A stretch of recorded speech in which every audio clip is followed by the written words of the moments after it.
Hello ನಮಸ್ಕಾರ. ಕಲ್ಕಿ 2898 AD. So ಒಂಥರ ಫ್ಯೂಚರಿಸ್ಟಿಕ್ ಫಿಲ್ಮ್ ಅನ್ಬೋದು. ಮೈಥಾಲಜಿಕಲ್ ಕ್ಯಾರೆಕ್ಟರ್ಗಳನ್ನ ತಗೊಂಡು ಮಾಡಿರ್ತಕ್ಕಂಥ ಒಂದು ರೆಫರೆನ್ಸ್ ಹಿಡ್ಕೊಂಡು ತಮ್ಮದೇ ಆದ ಒಂದು ಓನ್ ಪ್ರಪಂಚನ ಸೃಷ್ಟಿ ಮಾಡಿರ್ತಕ್ಕಂಥದ್ದು ನಾಗ ಅಶ್ವಿನ್ ಅಂತ ಒಬ್ಬ ಡೈರೆಕ್ಟರು.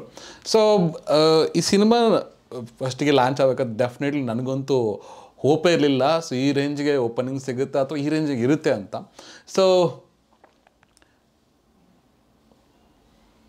ಗುರು ಯಾವಾಗಲೂ ಏನಾಗುತ್ತೆ ಅಂದರೆ ಈ ಡೈರೆಕ್ಟರ್ಗಳು ಇರ್ತಾರಲ್ಲ, ಕೆಲವರು ಸೀರಿಯಸ್ಸಾಗಿ ಸಖತ್ತಾಗಿರೋ ಡೈರೆಕ್ಟರ್ ಇರ್ತಾರೆ. ಈ ಡೈರೆಕ್ಟರ್ ಪ್ರಾಬ್ಲಮ್ ಏನಂತಂದರೆ ಈ ಇನ್ವೆಸ್ಟ್ ಮಾಡೋರು, ಅವರನ್ನು ನಂಬಿ ಇನ್ವೆಸ್ಟ್ ಮಾಡೋರು ಸಿಗೋದು ಬಹಳಷ್ಟು ಕಷ್ಟ. ಅದೇ ದೊಡ್ಡ ಒಂದು ಸಮಸ್ಯೆ.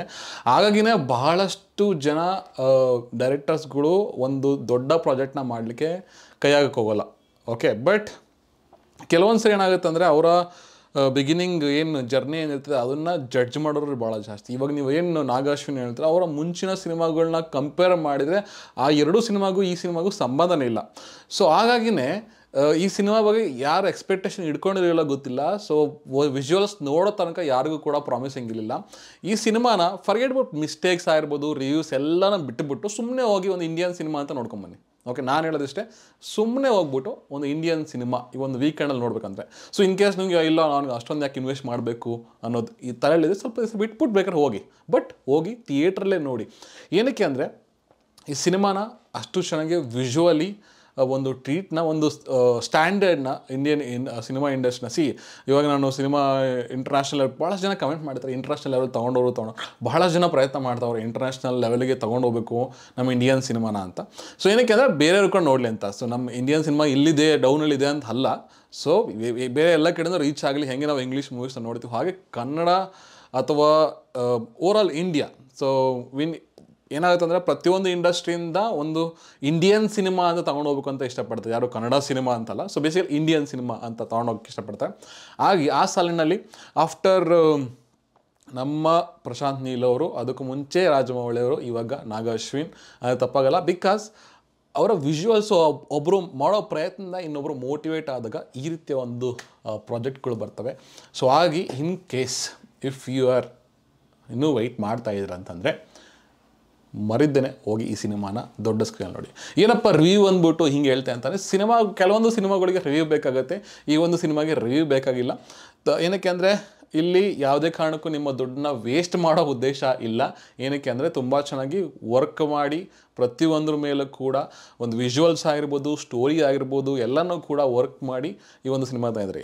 ಇನ್ನು ರಿವ್ಯೂನ ಬಗ್ಗೆ ನೀವು ಮಾತಾಡಬೇಕು ಅಂತಂದರೆ ಓಕೆನಾ, ಪ್ರತಿಯೊಂದರಲ್ಲೂ ಕೂಡ ತಮ್ಮ ಕೆಲಸ ಎಫರ್ಟ್ಸ್ ಇಲ್ಲಿ ಕಾಣ್ತಾಯಿದೆ. ಭಾಳಷ್ಟು ಸಿನಿಮಾಗಳನ್ನ ನೀವು ನೋಡಿದರೆ ಎಲ್ಲರೂ ದೊಡ್ಡ ಸಿನಿಮಾ ಮಾಡಿದ್ರೆ ನಾವು ದೊಡ್ಡ ಸಿನಿಮಾ ಮಾಡಬೇಕು ಓಕೆ ಅಂತ ಅಂದಾಗ ಸಿನಿಮಾಗಳು ಏನಾಗಿದೆ ಅಂದರೆ ನೀವು ಆಲ್ರೆಡಿ ಗೊತ್ತು.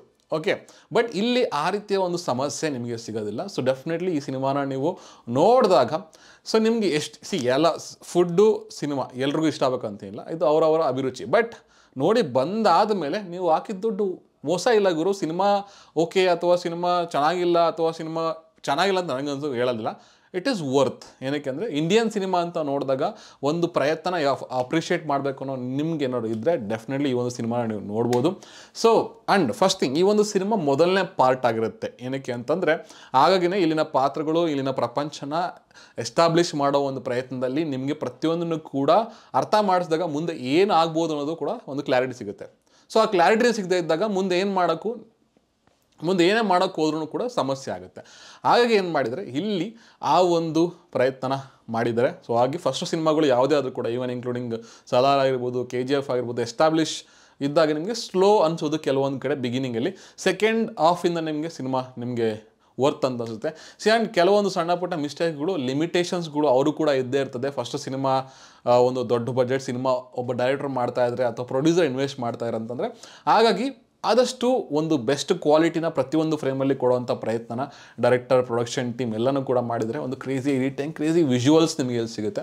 ಹಾಗಾಗಿ ಇನ್ ಕೇಸ್ ಯಾವುದ್ರ ಬಗ್ಗೆ ತಲೆ ಕೆಡ್ಕೊಳ್ಳೋ ರಿವ್ಯೂ ಬಗ್ಗೆ, ಒಂದು ಸಿನಿಮಾ ಸದ್ಯಕ್ಕೆ ನೋಡಲಿಕ್ಕಿದೆ, ಒಂದು ವಿಜುವಲಿ ಥಿಯೇಟ್ರಿಗೆ ಹೋಗಿ ನಿಮ್ಮ ಒಂದು ಸಮಯನ ಕಳಿಬೇಕು ಅಂತ ಇದೆ ಅನ್ನೋದಾದರೆ, ಸೊ ಕ್ರಿಯೇಟಿವ್ ಆಗಿ ನೀವು ಇಷ್ಟಪಡ್ತೀರಾ ಅನ್ನೋದಾದ್ರೆ ಈ ಒಂದು ಸಿನಿಮಾ ನೀವು ನೋಡ್ಬೋದು 100%. ಓಕೆ, ದೊಡ್ಡ ಸ್ಕ್ರೀನಲ್ಲಿ ನೋಡಿದ್ರೆ ಇದ್ರ ಮಜಾ ಸಿಗುತ್ತೆ ನಿಮಗೆ.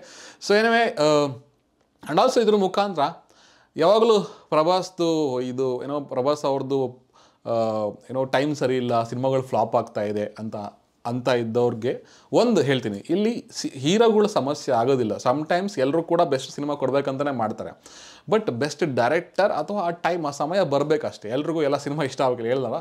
ಸೊ ಹಾಗಾಗಿ ಐ ಥಿಂಕ್ ಪ್ರಭಾಸ್ಗೆ ಇದು ಅವ್ರಿಗೆ ಒಂದು ಕಮ್ ಬ್ಯಾಕ್ ಸಿನಿಮಾ ಆಗಬಹುದು ಆಫ್ಟರ್ ಲಾಸ್ಟ್ ಸಿನಿಮಾಗಳ ನಂತರ. ಸಲಾರ್ ಕೂಡ ಒನ್ ಆಫ್ ದಿ ಒಂದು ಬೆಟರ್ ಆಲ್ರೆಡಿ ಆಗಿತ್ತು. ನನಗೆ ಅನ್ಸಂಗೆ ಸಲಾರಿಂದ ಅವರು ಒಂದು ಅದೃಷ್ಟ ಬದಲಾಯಿಸಿರ್ಬೋದು.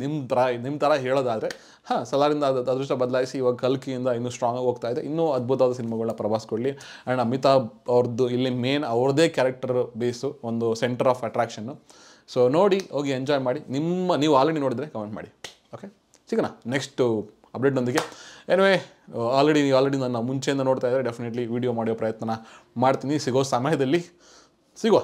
ಬಾಯ್ ಬಾಯ್, ಟೇಕ್ ಕೇರ್.